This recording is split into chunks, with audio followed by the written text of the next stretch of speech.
আসসালামু আলাইকুম ওয়া রাহমাতুল্লাহ। দেশের প্রধান প্রধান দৈনিক পত্রিকার শিরোনামে স্থান করে নেওয়া গুরুত্বপূর্ণ খবরগুলো নিয়ে হাজির হলাম আপনাদের সামনে। আশা করি সাথেই থাকবেন। শুরুতেই থাকছে, পক্ষপাতহীনভাবে মুক্তিযুদ্ধের ইতিহাস তুলে ধরার উপর গুরুত্ব আরোপ করেছেন প্রধান উপদেষ্টা ডক্টর মোহাম্মদ ইউনূস।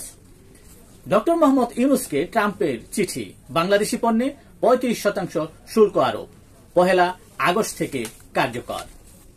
ইউএনএফপি এর তথ্যমতে বাংলাদেশের জনসংখ্যা ১৭,৫৭,০০,০০০। দেশে মানুষের গড় আয়ু ৭৪ বছর। নিজের সিদ্ধান্ত মতো সন্তান নিতে পারেন মাত্র ২৩% নারী। ছোট পরিবারের দিকে ঝোঁক বেশি। তরুণ গোষ্ঠী বিবেচনায় বাংলাদেশ এগিয়ে। কেন্দ্রীয় ব্যাংকের সিদ্ধান্তহীনতায় স্থবির ব্যবসা বাণিজ্য ও বিনিয়োগ। বাংলাদেশ ব্যাংকের গভর্নর বলেছেন, রাজনৈতিক পরিবর্তন না হলে ব্যাংকে কোনো নীতি কার্যকর হবে না। মালয়েশিয়ায় আটকা ৩৫ বাংলাদেশি। একটি ছোট অংশ জঙ্গি হতে পারে বলে মন্তব্য করেন স্বরাষ্ট্র উপদেষ্টা। চাকরি হারানোর উদ্বেগে রাজস্ব কর্মীরা। যমুনা অভিমুখে চাকরিচ্যুত বিডিআর সদস্যরা। পুলিশের জলকামান, সাউন্ড গ্রেনেড, ছত্রভঙ্গ তাদের এই পদযাত্রা। সাংবাদিকদের বিরুদ্ধে বিষোদ্গার ও হুমকি দুঃখজনক ও অনভিপ্রেত। বিএফইউজে, ডিইউজে ও জাতীয় প্রেস ক্লাবের নিন্দা। গণমাধ্যমের স্বাধীনতার উপর আঘাত, পেশাজীবীদের নিন্দা প্রকাশ। আনিসুল, রুহুল ও চুন্নুকে জাতীয় পার্টি থেকে অব্যাহতি।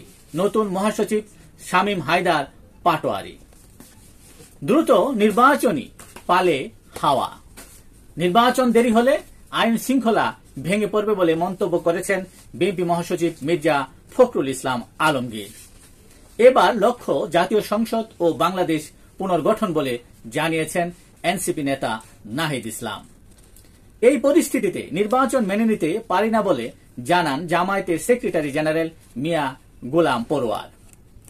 রাজশাহীতে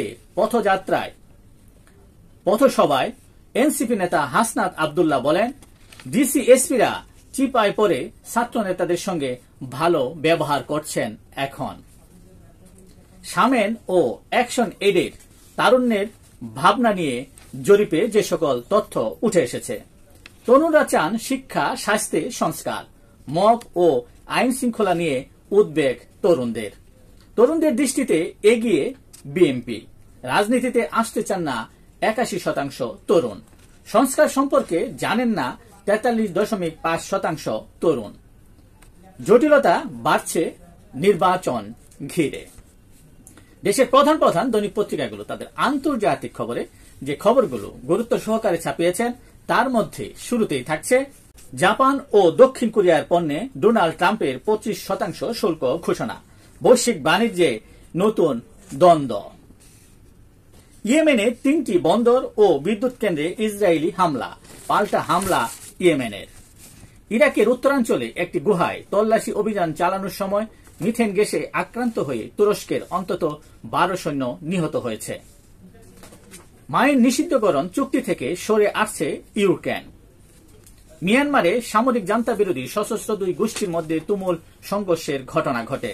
চলমান এই সংঘর্ষে প্রাণ বাঁচাতে হাজার হাজার মানুষ প্রতিবেশী ভারতে আশ্রয় নিয়েছে। পাকিস্তানে ভারী বৃষ্টি ও বন্যায় প্রাণহানি বেড়ে ৭২। সর্বশেষ বিনোদন জগতে যা থাকছে একটু চোখ বুলিয়ে নেওয়া যাক।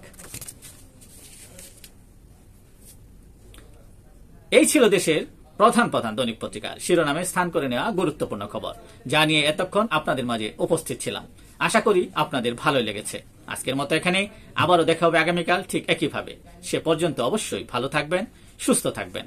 আসসালামু আলাইকুম ওয়া রাহমাতুল্লাহ।